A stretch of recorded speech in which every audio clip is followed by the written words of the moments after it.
Здравствуйте, меня зовут Олег. Я являюсь помощником лидера Центра адаптации и ресоциализации наркоалкозависимых.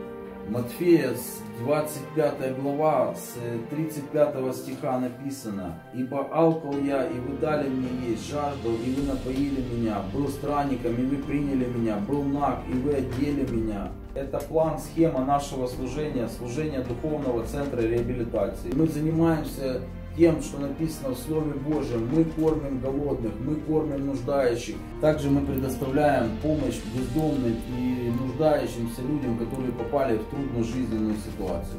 Мы живем по Слову Божьему. Цель нашего кормления – это спасение людей, чтобы каждый человек уверовал в Бога, уверовал в Господа нашего Иисуса Христа. В Библии написано: «Вера без дел мертва».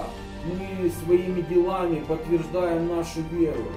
Мы кормим людей, потому что мы верующие люди. Аминь. Мы живем по Слову Божьему. В Иоанна 3,16 написано: Бог так возлюбил мир, что отдал Сына Единственного, дабы всякий верующий в Него не погиб, но имел жизнь вечную. Прими решение сегодня, потому что завтра может быть поздно. Спасение только в Боге. Знаете, все, что невозможно человеку, возможно Богу.